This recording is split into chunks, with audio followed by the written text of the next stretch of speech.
दोस्तों, ब्रेक के बाद आप सभी का स्वागत है हमारे कार्यक्रम में जिसका नाम है हम तुम और स्वास्थ्य। दोस्तों, जैसे कि आप सभी जानते हैं, हमारे साथ इस चर्चा में जुड़ चुकी है ऑस्ट्रेलिया से डॉक्टर वनीता शर्मा जी। चलिए उनका स्वागत करते हैं और चर्चा को आगे बढ़ाते हैं।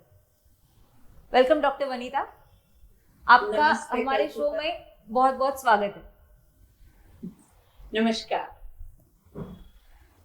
डॉक्टर वनीता, मैं आपसे जानना चाहूंगी कि जैसे कि बदलती हुई लाइफस्टाइल है हमारी, तो अलग अलग देशों में अलग अलग लाइफस्टाइल है, तो उसका स्किन प्रॉब्लम पर क्या असर होता है?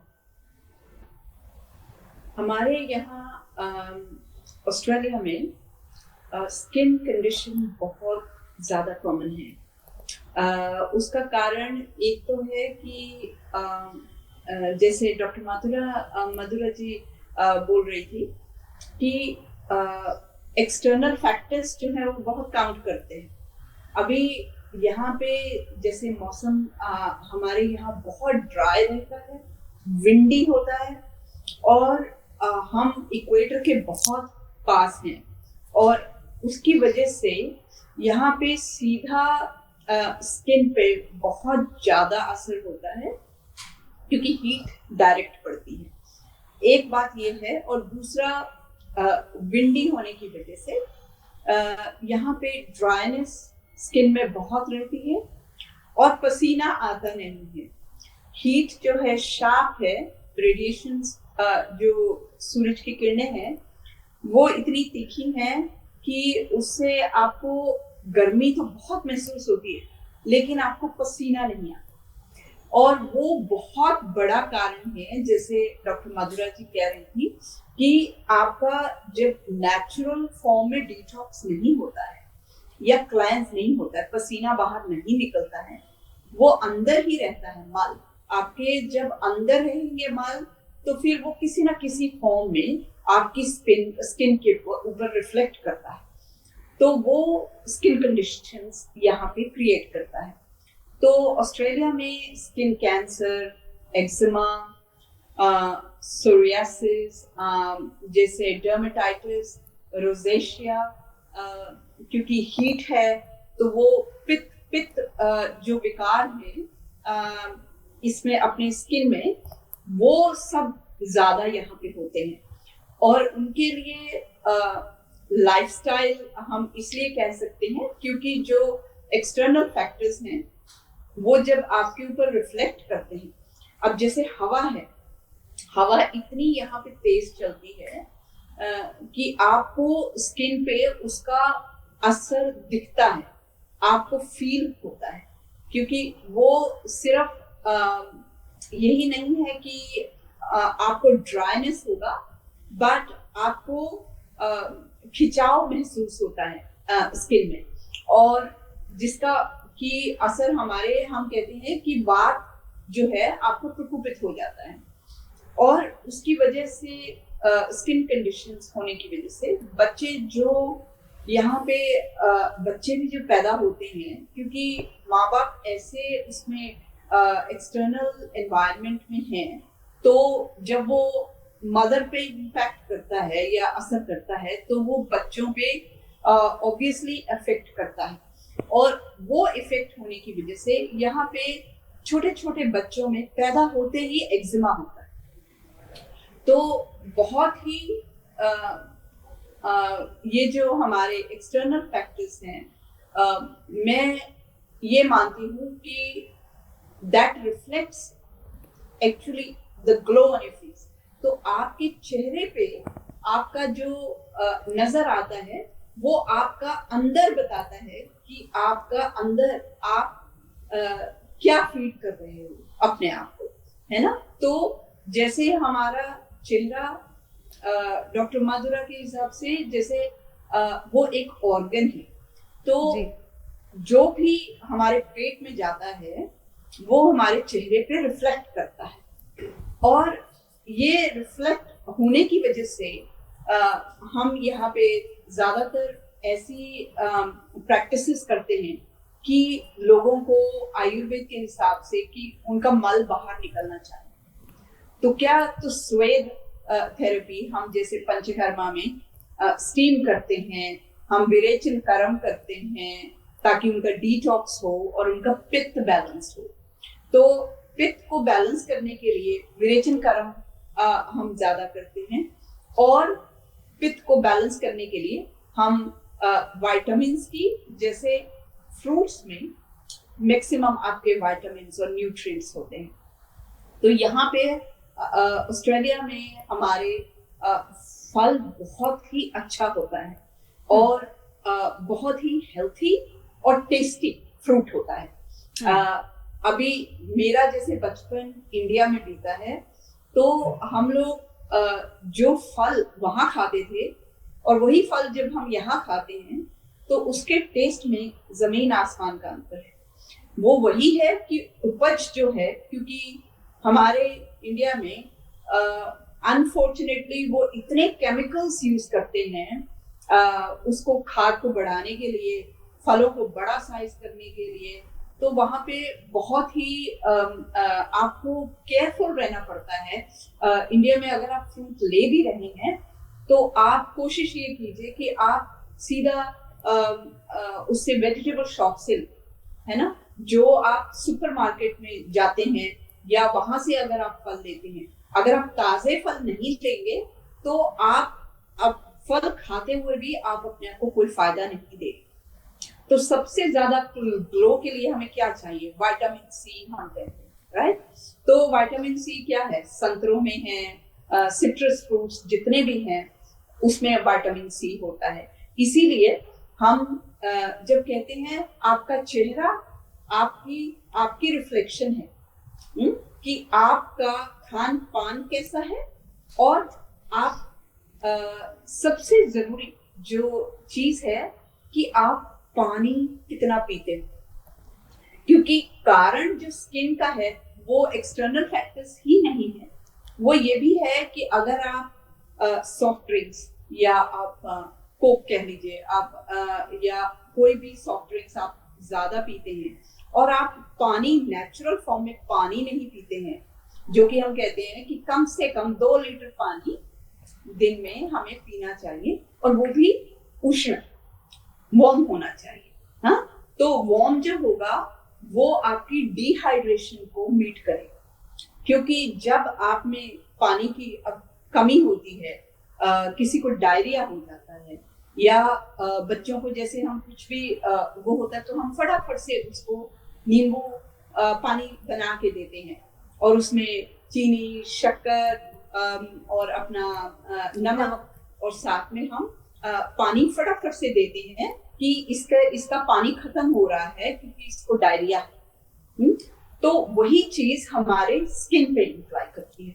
हमें क्या करना है? हमें वही चीज अपनी स्किन के लिए इम्प्लाई करते हुए धीरे धीरे सिप सिप करके हमें दिन भर 2 लीटर किसी भी फॉर्म में लिक्विड आपके अंदर जा रहा है, चाहे आप वो चाय भी पी रहे हो या आप कॉफी लेते हो तो उसमें भी पानी होता है, लेकिन 2 लीटर कम से कम पानी उष्ण लुकवार्म वाटर अगर आप पिएंगे तो उससे आपकी फेस पे ना सिर्फ ग्लो आएगा, तो आपकी डिहाइड्रेशन भी कवर होती है, और साथ में आपकी गट हेल्थ भी इम्प्रूव होती है।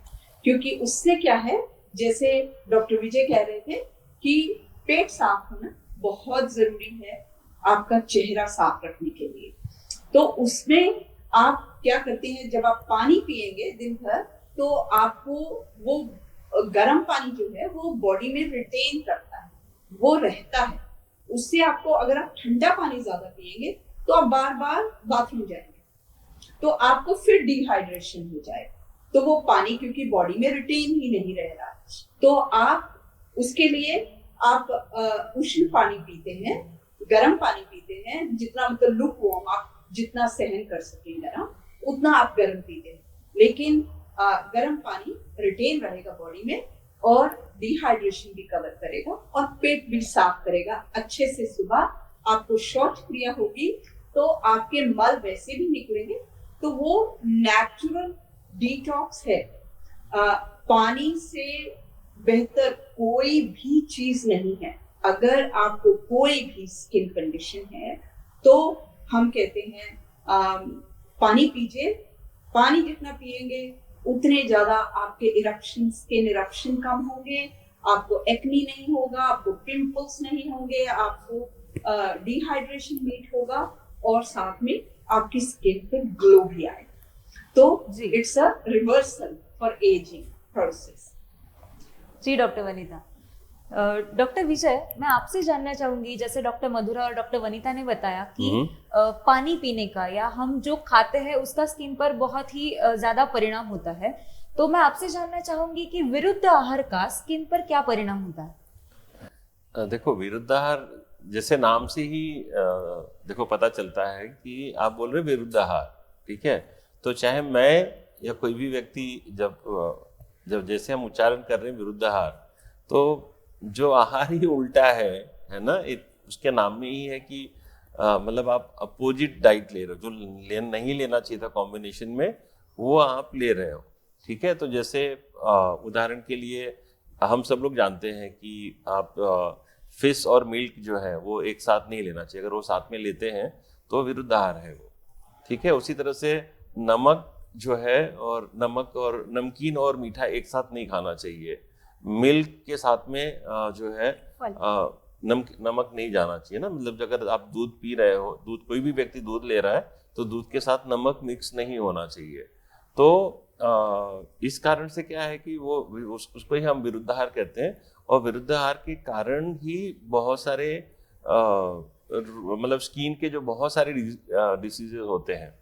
और जैसे मान लीजिए कि अगर आप उदाहरण के लिए मैं आपको साधारण सा एक उदाहरण देना चाहता हूँ कि श्वेत कुष्ठ जो होता है, मतलब है ना, जो सफेद दाग, हाँ, जिसको लिकोडर्मा बोलते हैं या विटिलिगो बोलते हैं, तो आप देखोगे कि इसके केसेस आपको गुजरात में ज़्यादा मिलेंगे, क्योंकि गुजरात के बहुत सारे हिस्सों में वो जैसे खिचड़ी जो बनती है, खिचड़ी नमकीन है, लेकिन वो उसमें दूध डाल के खाते हैं लोग। मतलब नमक में आपने दूध मिला दिया, ठीक है। अच्छा, उसी तरह से आप देखोगे कि जहाँ पे जैसे साउथ है, साउथ के जो एरियाज हैं या जो कोस्टल एरियाज हैं, तो वहाँ पे भी मतलब ऐसे है कि वहाँ पे नॉनवेज बहुत खाते हैं लोग, लेकिन साथ में आजकल तो फैशन हो गया कि क्रीम के हिसाब से लोग मिल्क क्रीम डालते हैं रेसिपीज में, दही डालते हैं नॉनवेज के अंदर भी। हालांकि वो आयुर्वेद के हिसाब से वो अपोजिट विरुद्ध आहार हुआ। तो उसका मतलब देखो, कहीं ना कहीं जब अगर उल्टी सीधी चीज आपके शरीर में जाएगी तो उसने रोग पैदा करना ही है। तो और जो ये विरुद्ध आहार है, जैसे डॉक्टर मधुरा ने भी बताया और डॉक्टर वनीता ने भी बताया कि जो देखो, जब जैसा आप खाओगे वैसे ही आपके शरीर पे उस तरह के ही आपका स्किन भी वैसे होने वाला है। आपका तन और मन जो है ना, जैसा आहार, जो आपका जो भोजन है, वही डिसाइड करता है कि आपका तन और मन कैसा होने वाला है। जितना अपन नेचुरल खाएंगे उतना ही हमारा जो ये शरीर जो है और हमारा मन जो है वैसे ही रहने वाला है। तो विरुद्ध आहार का जैसे तुमने बताया, तो विरुद्ध आहार तो वर्जित है। मतलब हमारे यहाँ पे अभी जैसे फ्रूट सैलेड्स वगैरह हैं, तो फ्रूट के साथ में मिल्क को मिक्स नहीं करना चाहिए, लेकिन अब वो चलन में है। तो दूसरा, लेकिन देखिए, जैसे कि मैं अपनी एक ऑब्जर्वेशन भी बता रहा हूँ कि अगर कहीं कहीं ट्रेडिशन है कि जैसे हम लोग आयुर्वेद में कहते हैं कि रात में दही नहीं खाना चाहिए, लेकिन अगर आप साउथ में जाओगे तो वो दही रात को भी खाते हैं, कर्ड राइस खाएंगे या दही उनके हर इसमें होता है, क्योंकि वो बचपन से आप खा रहे हो। तो आयुर्वेद में एक हमारे यहाँ पे मैं इसलिए भी कह रहा हूँ कि बहुत बार क्या होता है, देखिए कि जब हमारी इंसानी फितरत है कि जब डरते नहीं है तो नहीं डरते हैं, और जब डरते हैं तो वो छोटी चीज से भी डर जाते हैं जी। तो अब जैसे कोविड के बाद में जो ये डाइट को लेके और बाकी चीजों को लेकर के बहुत ज्यादा हेल्थ अवेयरनेस आ रही है, तो लोगों में डर भी बहुत आ जाता है कि यार मैंने ऐसे खा लिया तो ये हो जाएगा, वो हो जाएगा, ऐसे। तो जो चीज ट्रेडिशन में है कि आप बचपन से, मान लीजिए कि कोई व्यक्ति है, उनके यहाँ चलन है, जैसे अभी आप अगर नॉर्थ में चले जाओ तो उनके यहाँ पे बेचारों के पास क्या होता है कि दूध उनके घर का है, तो वो सुबह भी पता चल रहा है दूध पी रहे हैं या दही खा रहे हैं और रात को भी कर रहे हैं। तो अगर मेरा सिर्फ, मैं ये उदाहरण इसलिए दे रहा हूँ कि कोई चीज़ की अगर आदत है ना, कोई चीज़ अगर आपका जो कोई डाइट है जिसमें आप शुरू से उस चीज का सेवन कर रहे हैं तो आगे जाकर के वो नुकसान नहीं करने वाली है। अचानक से अगर आप कुछ, जैसे मान लीजिए कि जंक फूड वगैरह बचपन से बच्चे को नहीं खिलाया जाता है। बच्चा जब बड़ा होता है, स्कूल में थोड़ी छोटी पॉकेट मनी मिलती है तो छोटी चीजें यहाँ वहाँ की खाता है। जब कॉलेज जाने लगता है, बड़ा पैसा मिलने लगता है, तो वो फिर ज्यादा गड़बड़ करने लगता है। तो उस हिसाब से तकलीफें उसकी बढ़ जाती हैं। तो विरुद्धाहार जो है ये तो अपने को पता ही है, और वो घर में भी हम लोगों को मतलब एजुकेट करना चाहिए। या जो अभी जो ये जो हमारा जो मिशन है, मतलब जो हम अपने चैनल के माध्यम से कार्यक्रम तो कर ही रहे हैं, हम लोगों के बीच में भी जब हम हेल्थ पार्टी का जो हमारा कॉन्सेप्ट है, तो इसीलिए हम उसको डेवलप कर रहे हैं कि ठीक है, हम अपने टेलीविजन के माध्यम से या इस माध्यम से, प्रचार माध्यम से तो हम संदेश देने की कोशिश तो करेंगे, लेकिन आज की जो आपाधापी की दुनिया है उसमें सबको समय नहीं मिलता है। तो हम लोगों के बीच में भी जाने वाले हैं, और ये जो बातें आज हम यहाँ पे टीवी के सामने बैठ कर के हम दर्शकों को बता रहे हैं, हम लोगों के बीच में भी जाकर के बात करना चाहते हैं और उनको बताना चाहते हैं। क्योंकि ग्रास रूट पे जब तक चेंजेस नहीं आएंगे, लोगों को समझ नहीं आएगा कि क्या सही है क्या गलत है, और वो पूरी तरह से उसमें सुधार नहीं करेंगे, हमारी आने वाली जनरेशन जो है वो अच्छी नहीं हो सकती जी। ठीक है ना। तो गांधी जी ने जैसे कहा है कि education is the only tool to bring change in society, है ना। एजुकेशन के माध्यम से ही हम जो है सोसाइटी में, समाज में परिवर्तन ला सकते हैं। तो हमारी पूरी कोशिश रहेगी कि हम लोगों के बीच में जाएं, उनको आयुर्वेदिक दिनचर्या, ऋतुचर्या, रात्रिचर्या जो हमारे यहाँ आयुर्वेद में लिखा हुआ है, उसकी जो है प्रैक्टिकल जो है हम लोग जानकारी दें और लोगों को अवेयर करें कि क्या खाना चाहिए क्या नहीं खाना चाहिए। और जैसे मैंने आपको बताया कि जो हमारा आयुर्वेद का जो लक्ष्य है, या जो हमारी वैदिक लाइफस्टाइल है, वैदिक साइंसेस का जो हमारा जो एक संदेश है या जो मैसेज है कि 100 साल की जिंदगी और आखिर तक सब कुछ करते हुए, मीन्स आप 100 साल के हो गए, आपकी मेमोरी अच्छी है, आपके सारे दांत जो है सुरक्षित हैं, कोई इम्प्लांट नहीं हुआ है, आपका ब्लड प्रेशर अच्छा है, आपको भूख लगती है, आप अच्छे से सोते हैं। उसके लिए बहुत कोशिश करनी पड़ेगी।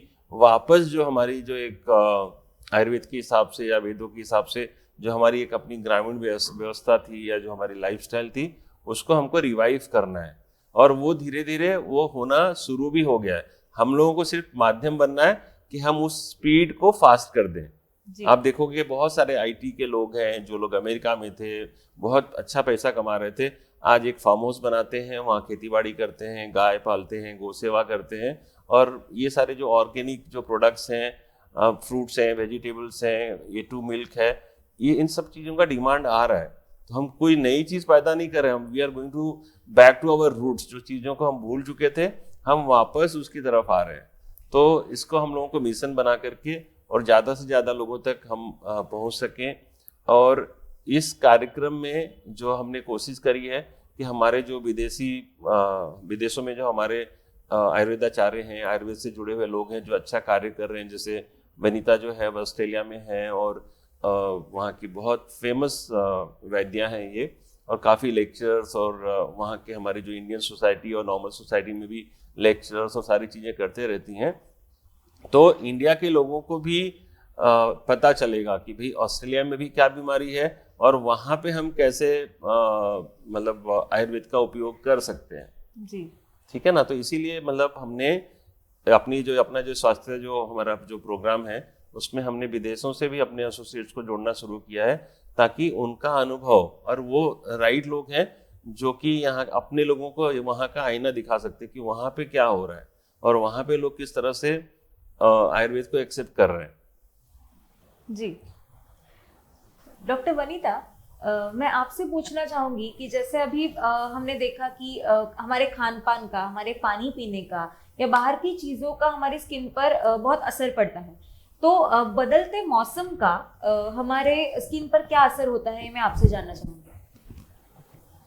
आपने मेरे दिल की बात कह दी और आपने ऐसा क्वेश्चन पूछा जो मेरे मन में आ रहा था। तो मैं इसमें यही कहना चाहूंगी कि जो मौसम है उसके मौसम के हिसाब से खाना बहुत जरूरी है।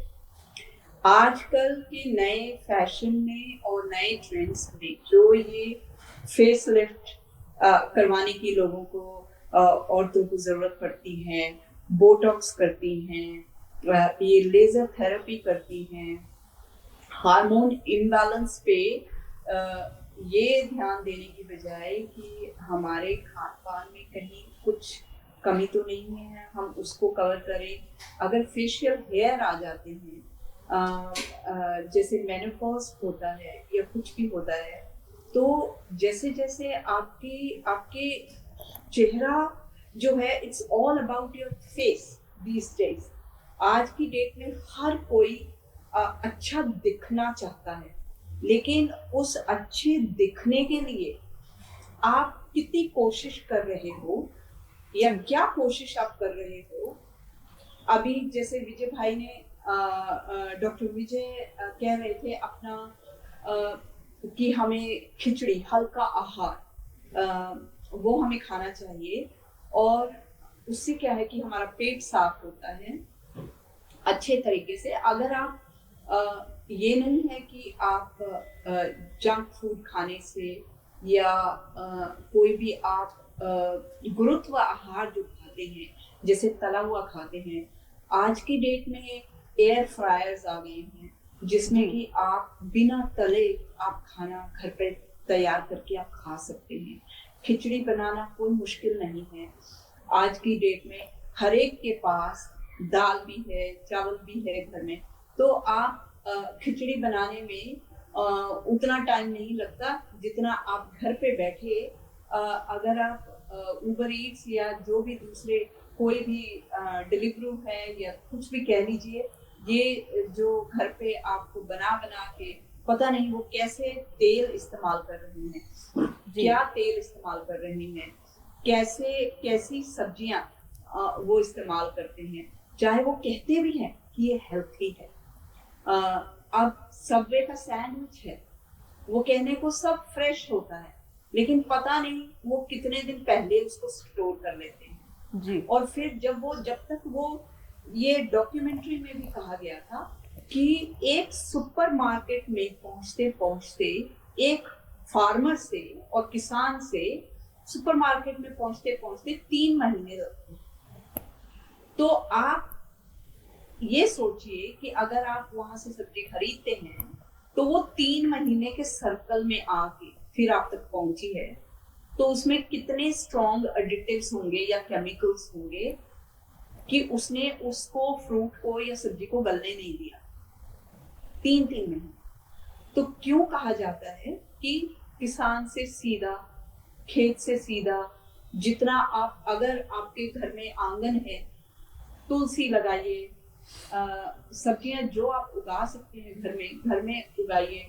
तो अभी जो भी है, ये सब अगर वक्त की बात कर रही हैं, तो ये जो वक्त है ये लौट के नहीं आएगा जी। अभी जो हम अपने अंदर डालते जा रहे हैं वही फ्यूचर में हमारी हेल्थ डिसाइड करता है। और हमें पता लगता है कि हम आज अगर बीमार हैं तो ये हमारा पिछला खाना पीना ही है जो हम खाते आ रहे हैं, केमिकल्स और प्रिजर्वेटिव और टिन्ड फूड्स, और जो फ्रोजन होते हैं। तो लोग सब्जियां बना बना के 4 दिन की या हफ्ते की फ्रीज कर देते हैं ताजी सब्जी, ताकि इसमें बहुत टाइम लगता है।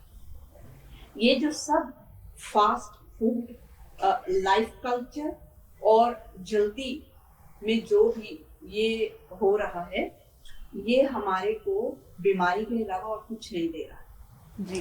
तो हमारा बहुत ही ध्यान जो है इन चीजों पे होना चाहिए। और सबसे जरूरी है मौसम के हिसाब से खाना। तो गर्मियां है तो ठंडा खाओ, सर्दी है तो गर्म खाओ, क्योंकि यही आपका शरीर मांगता है और कहता है। क्योंकि अगर आप अपने कंफर्ट जोन में भी रहो तो आपको नेचुरली आपको दिल करेगा, ठंड है मैं गरम गरम पकोड़े खाऊं या मैं चाय पीऊं। आपको पकोड़े भी हजम हो जाएंगे, आपको सब हजम होगा अगर आप मौसम के हिसाब से खाएंगे। जो गर्मियों के फल या सब्जियां हैं वो गर्मियों में ही खानी चाहिए, जो सर्दियों की है वो सर्दियों में ही खानी चाहिए, तभी उनका फायदा होगा। बेमौसमी जो चीजें हैं वो आपको बीमारी पैदा करती हैं। आप सोचते हैं आजकल ग्रीन हाउस हो गए हैं, वो कोई भी फल कोई भी सब्जी किसी भी मौसम में पैदा कर देते हैं, लेकिन वो सब आर्टिफिशियल मीडियम है, कोई भी नेचुरल मीडियम नहीं है। तो ये चीजों का अगर हम अब से ध्यान रखेंगे तो हमारा जो ओल्ड एज है, जब हम एज करते हैं तो हमारा जो एजिंग प्रोसेस है वो अपने आप, हमें एंटी एजिंग थेरेपी नहीं जरूरत पड़ेगी जी, हम अपने आप अगर उस स्टेज में रहते हैं। जी जी। डॉक्टर विजय, जाते जाते मैं आपसे ये पूछना चाहूंगी कि आप हमारे दर्शकों को ऐसे क्या टिप्स देंगे जिससे वो स्किन प्रॉब्लम से बच सके? कल्पिता, दुनिया में कोई भी जगह हो, भारत में हो या कहीं भी विदेश, भारत के बाहर जो भी जगह हैं, हर जगह का एक फेमस ड्रिंक होता है। जैसे आप राजस्थान जाओ तो वहाँ छाछ बहुत पीते हैं लोग, कच्छ में जाओ तो वहाँ छाछ बहुत पीते हैं, है ना। और उसी तरह से अगर हम लोग जो कोस्टल एरियाज हैं, मतलब कर्नाटका हुआ, केरला हुआ, गोवा हुआ, वर्ल्ड में किसी भी हम कोस्टल एरिया में जाएंगे तो कोकोनट बहुत वहाँ पे एम्पल में अवेलेबल होता है जी, ठीक है। उसी तरह से जैसे अगर आप नॉर्थ में चले जाओ हमारे यहाँ पे, तो बहुत सारे ऐसे शरबत होते हैं, अलग अलग तरह के हर्बल सिरप बेस जो है वो शरबत होते हैं। जैसे भी पहले तो हर जगह का एक ट्रेडिशनल ड्रिंक होता है जी। अब जैसे अगर हम लोग यूरोप में चले जाते हैं तो वाइन वहाँ का एक ट्रेडिशनल ड्रिंक है कि every evening people will have wine, 2 दिन 3 दिन हफ्ते में लेते हैं। तो ये जो ड्रिंक्स हैं वो सारे के सारे आपकी स्किन के लिए अच्छे होते हैं, ठीक है। और सबसे बढ़िया ड्रिंक तो जो है वो पानी है, ठीक है। तो जैसे डॉक्टर मधुरा ने बताया था कि सुबह जैसे ही उठते हैं तो देयर आर 3 बेस्ट ड्रिंक्स, ठीक है ना। तो जैसे सुबह आप उठे, अगर आपने उससे पान किया, मतलब जो तांबे के कॉपर वेसल के अंदर रखा हुआ पानी है वो उठ करके आपने पी लिया, तो that was the best drink you took. दोपहर में आप खाना खाते हैं, खाना खाने के बाद आप छाछ पीजिए, कोला या कोई और चीज़ पीने की ज़रूरत नहीं है। और रात को सोते वक्त दूध पीजिए। ये जो 3 जो बेस्ट ड्रिंक है आपके स्किन को हाइड्रेटेड रखेंगे, आपके सेल्स को हाइड्रेटेड रखेंगे, आपको न्यूट्रिशन भी देंगे और आपकी स्किन भी अच्छी रहेगी और आपका हेल्थ भी अच्छा रहेगा।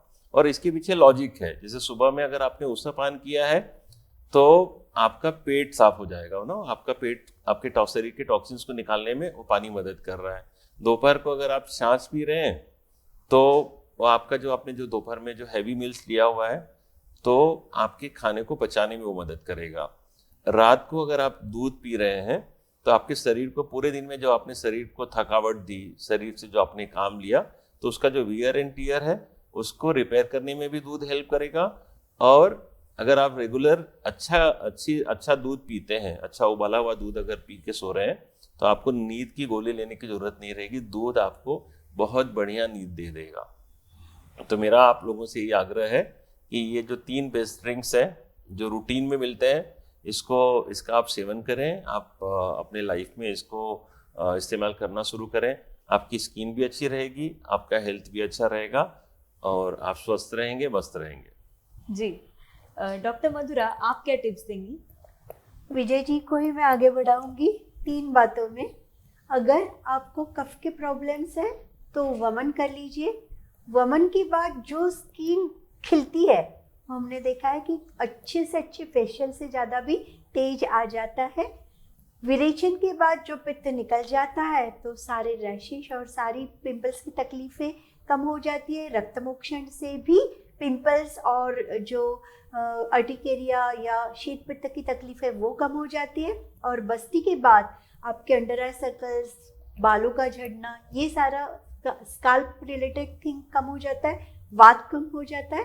और इसके लिए आप अगर पित्त की तकलीफ ज़्यादा हो तो आंवला ये बहुत अच्छा स्किन टॉनिक है।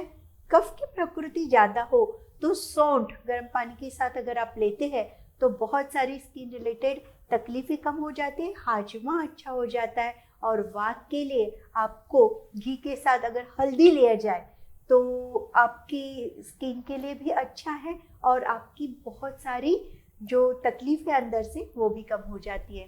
तो ये त्रिसूत्री है, एक्सेप्टेंस, बैलेंस और चेंज। जी डॉक्टर वनीता, आप क्या टिप्स देंगी? मैं सबसे पहले तो यही कहना चाहूंगी कि कुछ जैसे फ्रूट्स जो है अपनी डाइट में जरूर ऐड कीजिए to get the maximum nutritive food value और विटामिन्स लेने के लिए।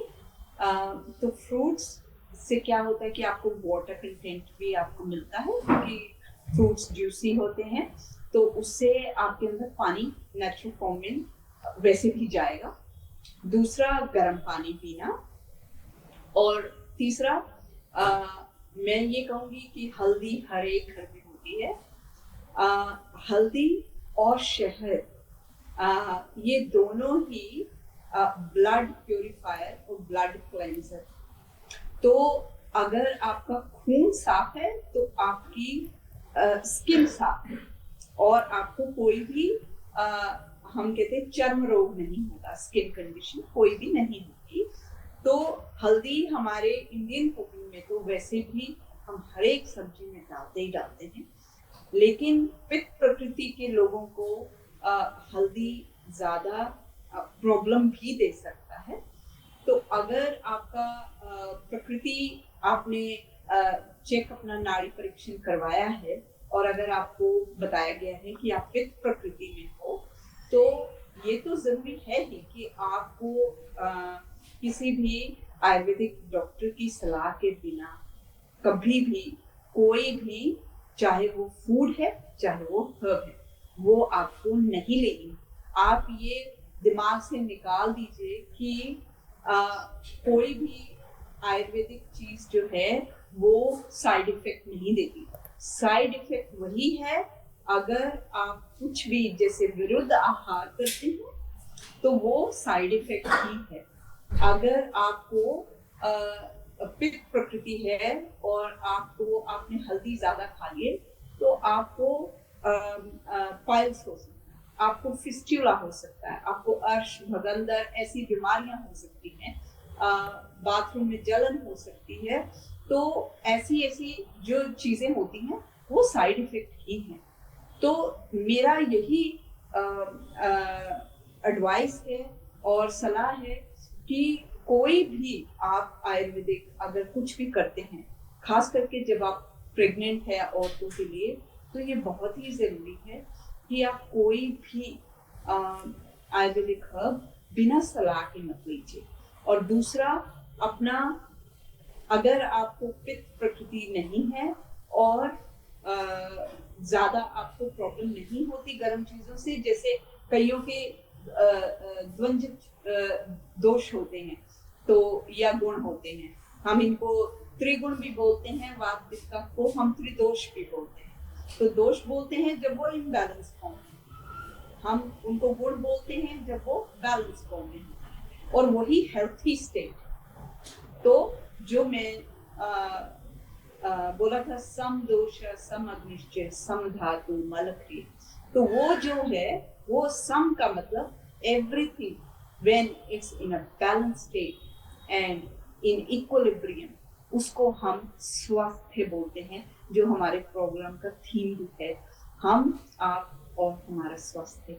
हम यही कहना चाहेंगे कि इससे बड़ी टिप कोई नहीं है कि आप जो भी खाएं उसको ये सोच के खाएं कि इसका मेरे ऊपर या मेरी त्वचा पे या मेरे शरीर पे इसका क्या असर हो सकता है। तो ये बहुत ही जरूरी है। और दूसरा, अपना पानी को अपनी दवाई समझें, उससे बड़ी दवाई कोई नहीं है, उससे नेचुरल डिटॉक्स पानी से बड़ा कोई नहीं है। तो फलाहार और हल्दी जो है शहद में मिला के अगर हफ्ते में एक बार अगर आप फेस पैक की तरह लगाते हैं तो वो आपका ब्लड ही क्लेंस नहीं करेगा, आपको ग्लो भी देगा। That was my last tip. Thank you. जी जी, थैंक यू डॉक्टर वनिता, आप हमसे जुड़ी, आपने इतनी अच्छी बातें साझा की, आपका बहुत बहुत शुक्रिया। Thank you Kalpita, thank you doctor Madhura and doctor Vijay. जी, thank you doctor Vijay, thank you doctor Madhura, आप भी यहाँ पर आए, हमसे इतनी अच्छी जानकारी साझा की, इसके लिए आपका भी बहुत बहुत शुक्रिया। Thank you very much. Thank you. Thank you. अब अपनी होस्ट और दोस्त को इजाजत दीजिएगा, फिर मुलाकात होगी हम तुम और स्वास्थ्य के अगले एपिसोड में एक नए विषय के साथ। तब तक स्वस्थ रहे, मस्त रहे, खुश रहे और अपना ख्याल रखें।